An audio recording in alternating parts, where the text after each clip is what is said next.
네, 오늘 말씀의 제목이 뭔지 보셨어요? 네, 복음이 우리의 우리의 복이까지. 여러분, 여기에 지금 자리에 앉아 계신 모든 분들은 예수님의 초청을, 복음을 듣고 오신 거죠. 아멘. 네, 예수님의 초청을 듣고 오셨는데, 모든 사람마다 복음을 들은, 그죠? 복음의 초청을, 예수님의 초청을 받은 그 과정이 다 틀리겠죠. 사람마다 다 틀립니다. 네, 그런데 오늘 제가 좀 여러분에게 소개를 드리고 싶은 것은 이 복음이 한국에 어떻게 들어왔느냐, 그 이야기를 좀 하려고 합니다. 그래서 제가 이것을 준비하면서 기도하고 또 살펴보고 뭐 영상을 보고 하는데 내용이 너무너무 많아요. 너무너무 내용이 많아서 다시 한번 나 한 사람이 구원받기 위해서 하나님께서 이렇게 많은 사람들을 보내주셨구나. 아멘. 네. 그런 생각이 들었어요. 네. 나 한 사람을 구원하기 위하여 그 많은 사람들을 하나님께서 보내셨다. 하나님께서는 태초부터 우리들에게 사람을 파송하는 일을 하셨어요. 구약 시대에는 예수님은 아직 안 오셨죠. 메시아가 오기 전에는 선지자들을 한없이 파송하셨어요. 매 시대마다 거의 모든 사람이 들을 수 있도록 선지자를 파송하셨어요. 그리고는 또 예수님께서 친히 오셔서 이 땅에 복음을 전하시고 제자들과 함께 생애하셨어요. 33년 반. 그 후에는 누구를 보내셨어요? 예수님께서 승천하신 이후에는 선교사들을 보내신 거예요. 선교사들. 네. 자, 요한복음 19장 30절, 예수께서 신포도주를 받으신 후 가라사대 다 이루었다 하시고 머리를 숙이시고 영혼이 돌아가십니다. 예수님께서 십자가에서 달려 마지막 운명하실 때 하신 말씀이 뭐예요? 다 이루었다. 그죠? 무슨 한탄이 아니고 아이고 아프다 뭐 이것도 아니고, 살려줘 이것도 아니고, 두고 봐라 뭐 이런 것도 아니고, 뭐예요? 다 이루었다. 무엇을 다 이루셨습니까? 인류를 구원하시고자 하시는 하나님의 그 대속 사역을 완전히 완성했어요. 예수님께서 죽으심으로 우리 인간의 구원의 길이 열린 것입니다. 그것을 다 이루셨다는 승리의 외침이죠. 그 이후에 예수님께서 부활하신 다음에 제자들에게 무슨 말씀을 하셨을까요? 자, 이것은 우리 현민이, 제일 나이가 어린 현민이가 한번 큰 소리로 읽어보세요. 눈이 좋을 것 같아서 그래요. 안 보여? 잘 보여요? 자, 읽어보세요.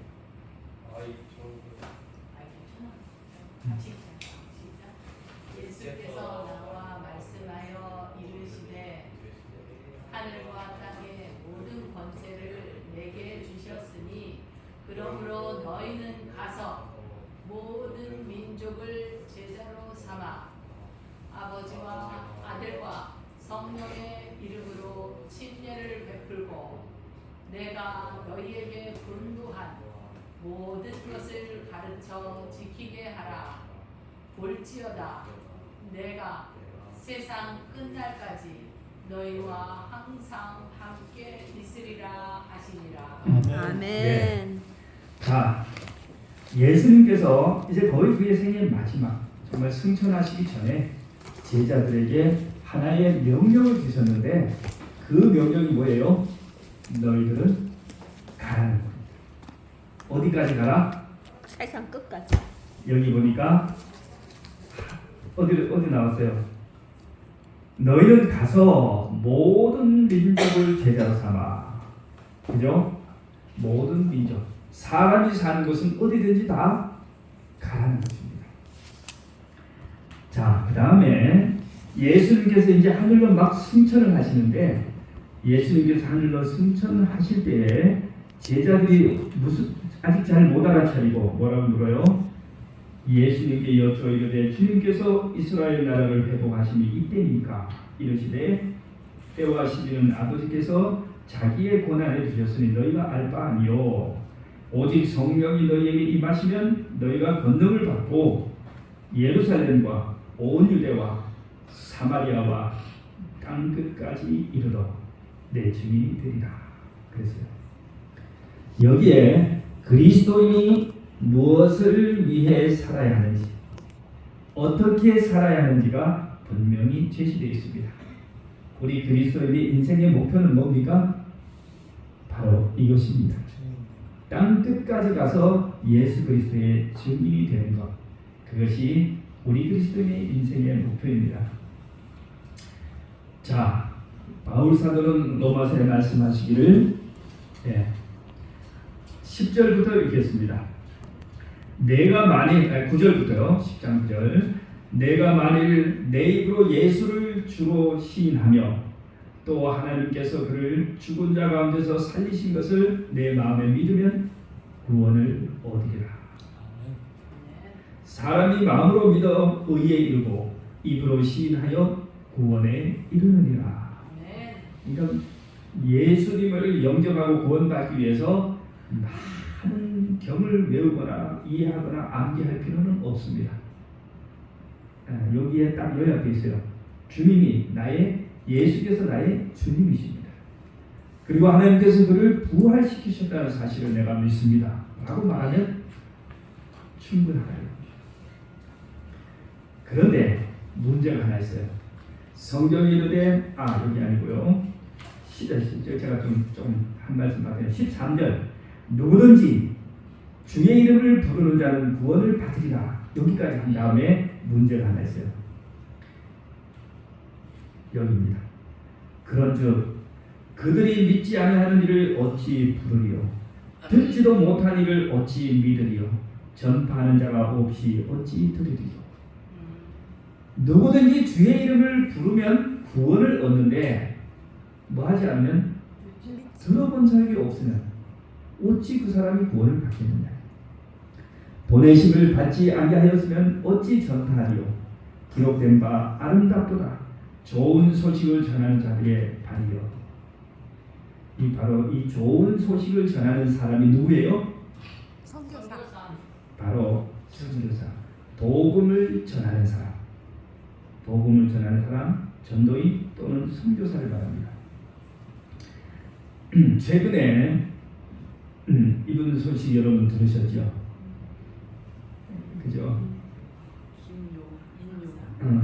이분이 국민의힘 인요한 원래는 박사님인데 그죠? 이분이 뭐가 되셨어요?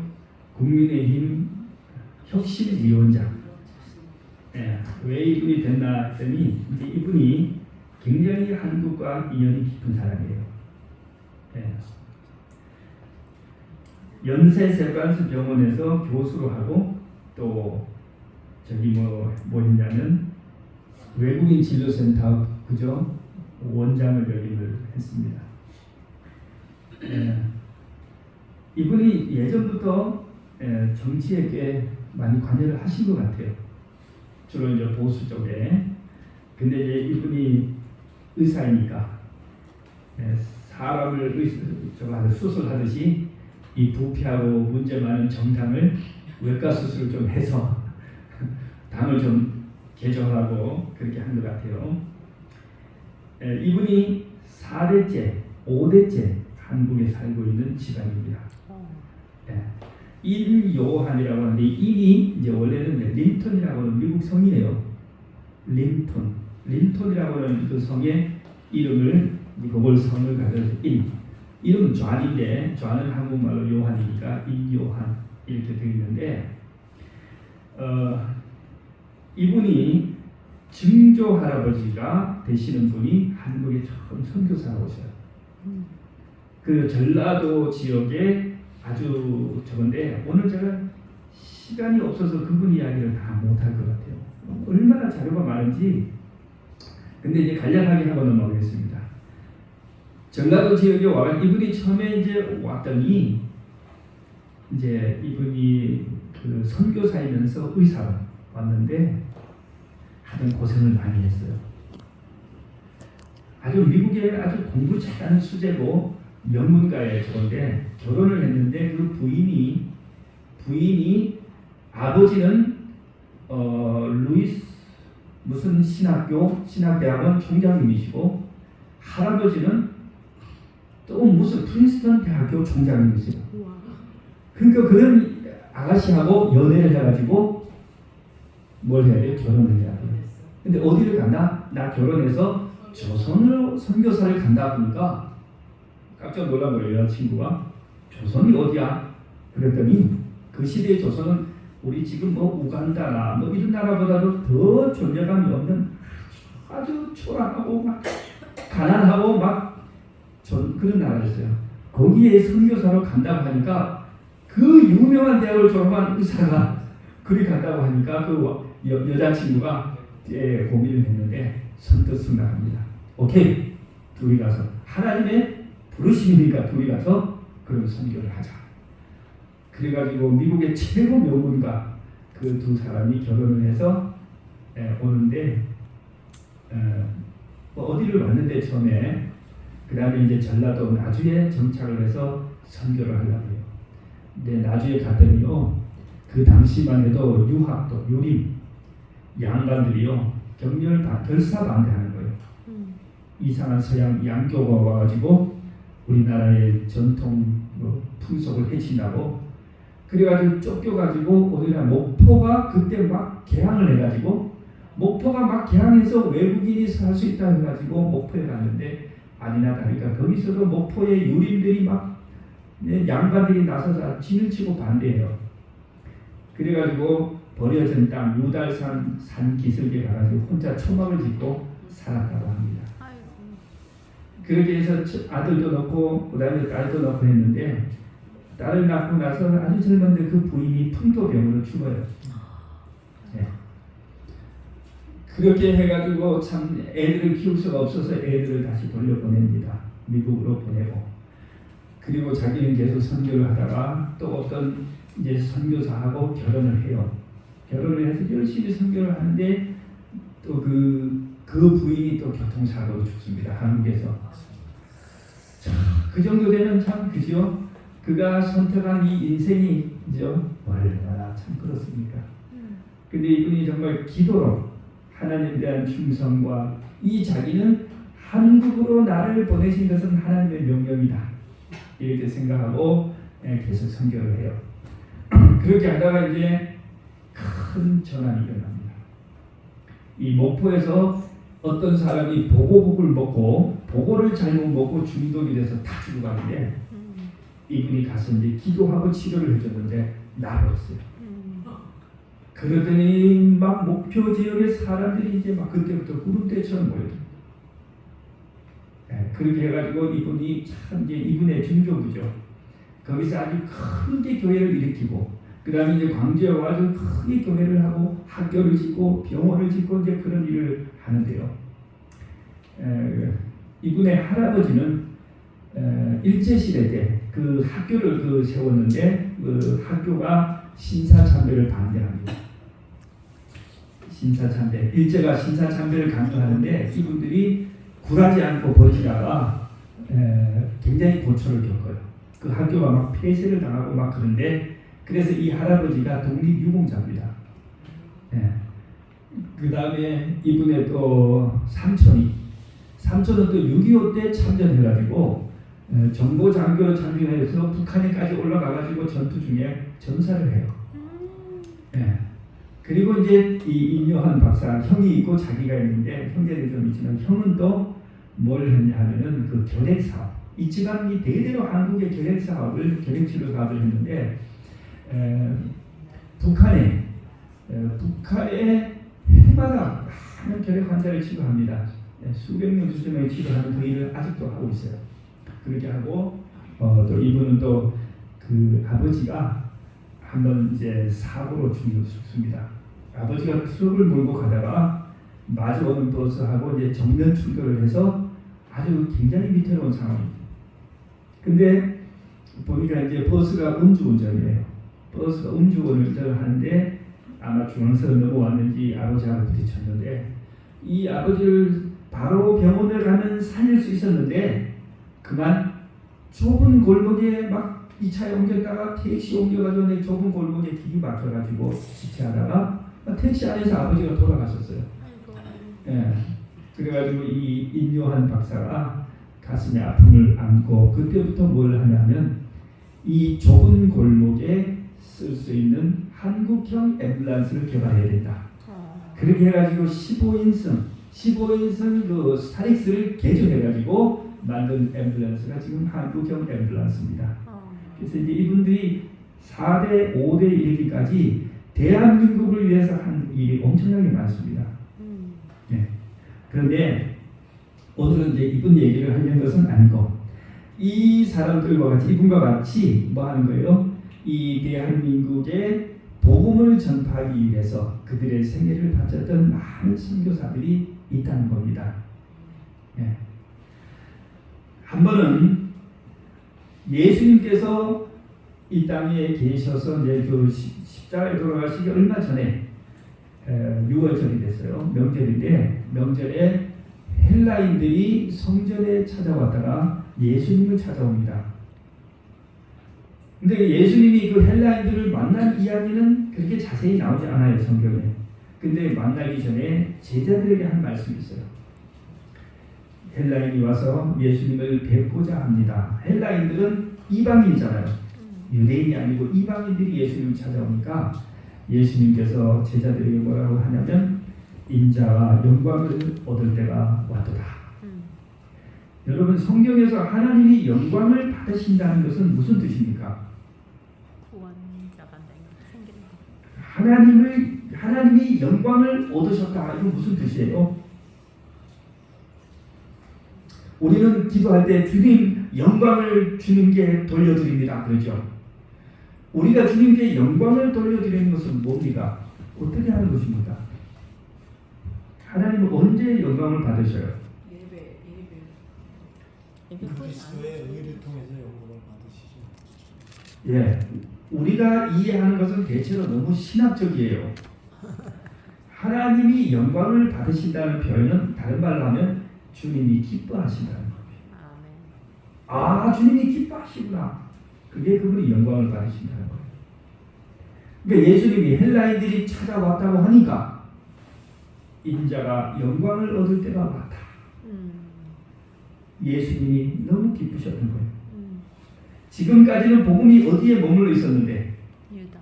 이 고집스럽게 말 안 듣는 이스라엘, 복음을 너무나도 거절하는 이스라엘의 복음이 머물러 있었는데 이제부터는 어디로 갈 것이다? 이방으로 갈 것이다. 아멘. 그런 다음에 예수님께서 하신 말씀이 한마디 있어요.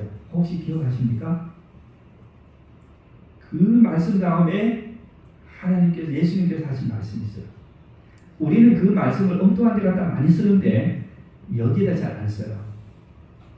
예수님은 헬라인들의 구원을 앞두고 외방 선교를 앞두고 그 말씀을 하셨는데 하늘의 일이 땅에 떨어져 죽으면 많은 열매를 맺고 죽지 않으면 그대로 있느니라. 여러분, 오늘날 우리 선교가 너무 힘들고 안 된다. 선교가 힘들고 안 된다라고 하는 것에는 우리가 그 어디 교훈을 찾아야 돼요? 원인은 미랄에 가서 찾아요. 하늘의 밀이 땅에 떨어져 마면 죽으면 많은 열매를 맺고 죽지 않으면 하나 그대로 있느니라. 예수님 그랬어요. 썩는다고도 안 했어요. 죽지 않으면 하나 그대로 있느니라. 두 가지 생각할 수 있겠죠. 첫째는 우리 자신이 영혼을 구원하기 위해서 뭐 해야 된다? 희생. 하나의 미랄이 된다. 자기 부정. 내가 하고 싶은 것, 내가 갖고 싶은 것, 내가 먹고 싶은 것, 내가 가지고 싶은 이게 부정된다. 그것이 살아있는 나는 하나님 그대로 있는 거예요. 그것이 없어지는 없는 것처럼 그렇게 살아야 된다. 두 번째는 내게 복음을 전해줬던 사람들이 어떻게 살았던 거예요? 하나의 미랄로 살았던 거예요. 한국에 온 이 선교사들, 특히 미국 선교사들이 많은데 이분들이 존경받는 이유는 그들이 고국에서의 무슨 삶을? 정상적인 삶, 잘 살 수 있는 삶, 편안한 삶, 출세와 성공이 있는 것을 다 부정하고 기하고 있는 이 한국. 여러분 지금 한국은요 세계인이 오고 싶은 선망의 대상입니다. 이 한국이 아니고 100년 전의 한국. 그때는요 진짜 갈 수도 없고 가서도 안 되는 그런 곳을 찾아와야 됩니다. 제가 시간이 안 될 것 같지만 되는 대로 하다가 시간이 좀 되면 그냥 마치겠습니다. 자, 여러분 세계 역사를 기원전, 기원후로 나누죠. 그죠? 제가 영어로 써왔는데 기원전이라고 하는 것은 그리스도 이전, 그죠? BC가 그리스도 이전, AD 아노 도미니 이것은 뭐냐면은 기원후, 우리 주님의 해 이런 뜻입니다. 자, 그래서 세계 역사는 그렇게 나눠졌는데 예수님께서 이 땅에 계실 때 우리나라는 어땠을까요? 우리나라의 역사 기원전, 그러니까 예수님 탄생하기 57년 전에 어디가 나와요? 신라가 시작합니다. 기원전 37년에 고구려가 시작하고 기원전 18년에는 백제가 시작했으니까 예수님이 이 땅에 오셨을 때는 막 뭐가 시작했어요? 삼국시대가, 이 한반도의 삼국시대가 시작됐을 때입니다. 그 다음에 예수님께서 기원전 4년에 출생하시고요. 그 다음에 27년 예수님 돌아가시죠. 그 다음에도 보면 통일신라가 시작돼요. 676년에. 그 다음에 918년에 고려, 1392년에 조선이 건국됩니다. 자, 예수님이 태어나실 때 우리나라는 아마 삼국시대여서 이렇게 나눠져 있었을 거예요. 이때 예수님께서 뭐라고 하셨어요? 제자들에게 너희는 가서 성령이 임하시면 너희 어디 예루살렘과 온 유대와 사마리아와 땅끝까지 이르러 했는데 이 땅끝이 뭐예요? 우리 한국이 어디예요? 예수님이 계시는 팔레스타인으로 볼 때는 동쪽 끝입니다. 땅끝까지 이르러 내 주님이 되리라. 예수님 십자가에 돌아가실 때도 이 우리나라 생각했겠죠. 네, 조선을 생각하셨을 겁니다. 자, 우리나라 역사를 도표로 만들었어요. 네, 연표로 만들었는데 372년에 우리나라에 불교가 들어옵니다. 기원후, 그러니까 예수님께서 돌아가신 지 370년쯤 지난 후에 우리나라에 불교가 들어옵니다. 그 다음에 국왕 18년에는 고려가 건국이 되고 1392년에는 조선이 건국되는데 유교가 사실은 그 전에 있었지만 한국에 그렇게 전려되지 않았고 조선 건국 때 강력하게 우리나라에 들어와요. 그러면 유교와 불교가 들어오기 이전에 우리나라는 무슨 종교였을까요? 샤머니즘, 무당. 예. 유교, 불교가 들어오기 이전에 우리나라 5천년 역사인데 5천년 역사에서 불교가 들어오기 이전에는 우리가 지금 말하는 샤머니즘인데 샤머니즘은 다른 말로 하면 그냥 무당, 예, 그죠? 토속 종교, 예, 그런 종교가 있었습니다. 자, 여러분, 이 그죠? 샤머니즘, 그 다음에 불교, 유교가 우리나라에 들어왔지만 그러나 우리나라 사람들의 삶은, 민중들의 삶은 전혀 개선되지 않습니다. 조선시대가 어떤 시대였느냐? 제가 볼게요. 자, 1884년에야 뭐가 들어와요? 대한민국에 기독교가 들어옵니다. 네, 그 전에 거의 5천년, 반만 년 동안 기독교가 없이 살았어요. 그리고 1884년 비로소 기독교가 들어와서 지금 한 130년밖에 안 됐는데 얼마나 많은 변화가 일어났습니까? 대한민국에서 가장 축복받은 사람들은 이 두 종류의 사람들이에요. 아멘. 첫 번째는 1884년 9월 21일 이후에 출생한 사람들. 기독교가 전래된 이후에 사회 변화가 엄청나게 일어났습니다. 그때 태어난 사람들은 그 전에 태어난 사람 누구보다도 복을 받았어요. 그 다음에 또 여기에 가면 38선이 있죠. 38선 이남에서 출생한 사람들 복 봤어요. 복 받았어요. 남아. 예, 지금도 조금만 북쪽에서 태어나면 어떻게 됩니까? 인간인 삶을 우리가 살 수가 없습니다. 자, 그러면 조선시대는 어떤 시대였는가? 조선시대는 그죠? 특히 구한말 조선시대는 뭘 썼냐면 쇄국 정책을 썼어요. 여러분, 쇄국하는 나라가 아직도 있죠. 미얀마, 북한, 쿠바 이런 쇄국하는 나라들이 왜 쇄국을 합니까? 왜 쇄국을 해요? 개방을 하면 먹힌다. 무너지니까. 정권을 유지할 수 없으니까 뭐해요? 쇄국을 딱 하고는 백성을 뭐해요? 동물처럼 우리에 가둬놓고 키우잖아요. 조선이 어땠다고요? 조선이 구한말에 쇄국을 했다. 왜? 열면 끝장나니까. 경쟁력이 하나도 없는 나라였어요. 조선은 왜 그렇게 못 살았을까?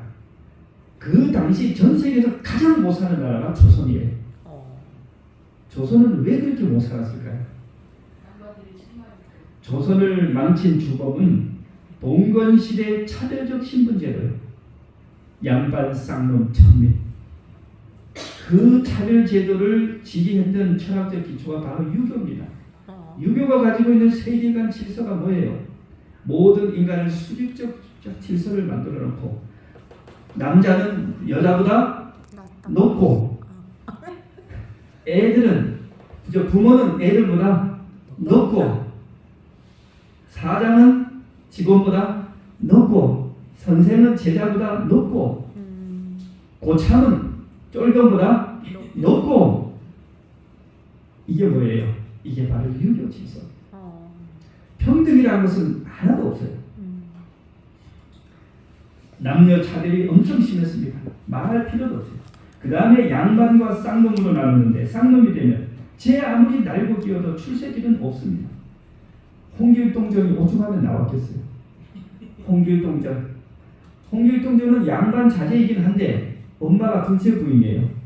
소위 서자예요. 그러니까 뭘 못해요? 아버지를 뭐라고 못해요?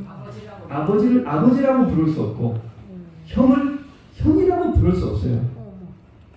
그럼 무슨 사료가 그런 사료가 있습니까? 그럼 왜 낳았어? 아버지를 부르지도 못하게 할 거면 왜 낳냐? 과거도 못 치고 출세도 못하고 그러니까 홍길동이 뭐예요? 도적이 되는 거예요. 재주는 있지만 그 아래 또 뭐가 있어요? 쌍놈도 그렇게 저하지만 서럽지만 그 아래 천민을 두고 인간 이하의 대접을 받습니다. 그죠? 무당, 백정 뭐 해가지고 7종류의 그 뭐가 있어요? 천민이 있는데 결혼을 해도 결코 예쁜 옷을 입거나 화장을 하면 안 됩니다. 혼례를 올리면 큰일 납니다. 부모님이 돌아가셔도 뭐 할 수 없어요? 장례를 치를 수 없어요. 그냥 가마니에 시체를 말아서 지게에 메고 그냥 이름 모를 산에 묻어야 돼요. 이것이 조선입니다. 제가 중국에 가서 9년을 살았는데 공자가 태어난 중국도요. 그런 유교는 없습니다. 이것이 어디 와서 그렇게 됐어요? 한국에 조선에 와가지고 그렇게 기이하게 정착이 된 거예요. 조선은 유교를 국시로 세웠어요. 지금 인도의 카스트 제도보다 더 심한 것 같아요. 조선시대의 신분제도. 서양 선교사가 와가지고 서울에 당시에 한양의 사진을 찍었는데 뭐라고 하냐면 한양 거리는 하수도가 없어서 사방이 개펄이고 진펄입니다. 사방에 인분이 있어가지고 악취가 코를 찔렀다. 화장실이 없어요. 저도 중국 시골의 산촌에 가보니 화장실이 없어요. 자연스럽게 그냥 아무 때나 볼일을 보는데 한양이 그랬어요. 누구는 좋아하세요? 양반과 귀족은 좋았겠어요. 왜요? 그들은 다 쌍놈들의 착취해가지고 좋은 집에 살았으니까. 그러나 나머지 일반 시민들은 이렇게 살았습니다. 시내에는 일을 하는 남자들은 찾아볼 수가 없었어요. 크고 작은 노동은 전부 여자들의 몫이었고 남자들은 길다란 담뱃대만 물고 서로 모여서 화투판을 벌이는 것이 고작 일이었어요. 네. 그 당시의 세계는 어땠냐? 그 당시의 세계는요. 식민지 전쟁을 하느라고 군함을 만들고 상선을 만들고 온 세상을 누비면서 젊은이들이 뭐 했어요? 자기 나라의 발전을 부국강병을 위해서 전쟁을 치르고 그렇게 했던 시대인데 우리나라는 뭐 했어요? 고요한 아침의 나라. 앉아서 양반들이 기둥 석가래가 다 넘어져도 뭐예요? 다 썩어 나가도 공자월 명자월 매치되면서 깊은 무지의 잠에 빠져 있었어요. 이미 이웃나라도 뭐 했어요? 이웃나라도 개항을 했고 서양 문물을 받아들여 가지고 서구식 근대 무기와 군함을 만들어서 부국 강병을 하고 있었어요. 일본도. 청나라는 그걸 좀 못해가지고 뭐 했어요? 서양 그 저기 뭡니까? 서양 열국들이 와가지고 개항을 꼭 한국을 다 열어가지고 이미 근대화가 다 돼 있었어요. 한국만 그 사이에서 아무것도 안 했어요. 그래서 세국 전쟁을 했어요. 그런데 이 땅을 바라보면서 조선을 선교하기 위해서 꿈꾸었던 사람들이 있었어요. 그 사람들이 누구예요?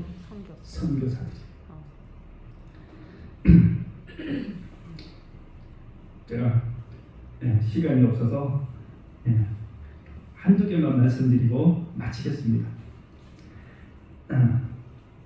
여러분, 이분이 한국 땅에 가장 먼저 발을 디딘 선교사예요. 토마스 선교사입니다. 근데 이분은 원래 중국에서 선교를 했어요. 목사의 아들, 영국의 목사님의 아들인데 선교적 사명을 들고 가지고 중국에 와서 산동에서 이제 선교를 하는데 선교가 실패했어요. 잘 안 돼. 그래서 아주 좌절 속에 있었는데 어느 날 무슨 이야기가 조선 이야기였습니다. 그 조선에는 아직도 외국인이 아무도 못 가고 교회도 선교사도 아무도 없다. 그러니까 토마스가 내가 그러면 조선에 선교를 하러 가야 되겠다 하고 중국 산동, 아직 한국이 개방이 안 됐으니까 들어갈 수는 없어요. 외국인이. 중국 산동 웨이하이라고 하는 곳에서 한국말을 배웁니다. 한국말을 열심히 해가지고 통역관이 됐어요. 그래서 제너럴 숍은 그 커다란 삼선 회사에 통역관으로 취직해가지고 한국으로 갈 기회만 기다리고 있는데 어느 날 제너럴 숍은 이 삼선 배가 평양 대동강을 타가 평양을 간다는 거예요. 그래서 지원을 해가지고 토마스가 제1착으로 지원해서 그 배를 타고 갔어요. 뭘 가져갔을까요? 당연히 중국어로 된 성경책을 많이 싣고 가지고 갔어요. 근데 이 배가 이제 대동강을 거슬러 올라가면서 평양 사람들에게 교역을 요구합니다. 무역하자고. 근데 그 당시만 해도 대원군이 강력한 세국 정책을 해가지고 뭐예요? 양놈들은 다 귀신이다 이거요. 다 죽여라. 그래가지고 결국은 평양에서 시민들하고 이제 분쟁이 벌어지고 전쟁이 시작됐어요. 조선군하고 이제 이 제너럴 숍하고 전쟁이 시작됐는데 그만 이 배가 평양의 그 물가에 낮은 물가에 그만 배 바닥이 닿아가지고 꼼짝을 못해요. 그러니까 평양 군인들이 와가지고 배에다 불을 질렀습니다. 그러니까 사람들이 막 24명의 선원이 도망을 치는데 다 죽였어요. 현장에서 다 참수를 했는데 이 토마스가 자기가 준비해간 성경을 웃으면서 저항을 하지 않고 이 성경책을 이걸 읽어보라고 그렇게 하고 처형을 당합니다. 그 뒤에 또 여러 가지 재미있는 이야기가 있는데 오늘은 하지 않고 이분이 그렇게 해서 돌아가셨는데요. 한국 땅을 밟기는 했죠. 이분의 교회입니다. 이분의 출신 아버지가 이 교회 영국 이 교회 이름 제가 생각 안 나는데 이 교회 담임 목사님이셨어요. 거기 가면 이 비문이 있대. 아버지는 아들이 죽은 지 한 20년 후에 돌아가셨어요. 근데 아들이 죽은 이후에 이 교회에서는 날마다 온 교인들이 조선을 열리게 해달라고, 조선에 선교할 수 있다고, 우리 아들이 흘린 피가 헛되지 않게 해달라고 기도합니다. 그리고 그 기도의 응답으로 정말 조선이 개방이 돼요. 그 다음에 한국이 개방되기 전에 또 하나 존 로스라고 하는 이분이 계신데요. 이분이 누구 이야기가 되면 토마스의 순교 소식을 듣습니다. 그런 다음에 그러면 내가 조선 선교를 가야 되겠다. 근데 조선을 들어갈 수가 없어요. 그래가지고 어디로 가냐면 압록강 황해도 하고 이제 압록강에 거기 가가지고 거기 가면 고려문이라고 있어요. 중국 사람이 고려로 들어가는 거기에 이제 고려문이라고 하는 이제 관청이 있는데 거기에 가가지고 한국어를 배웁니다.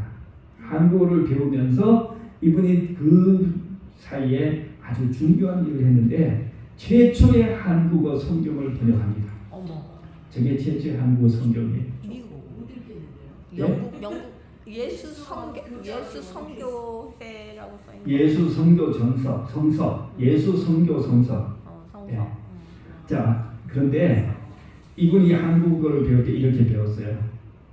오른쪽에 있는 것이 단어고 왼쪽에 있는 것이 문장이죠.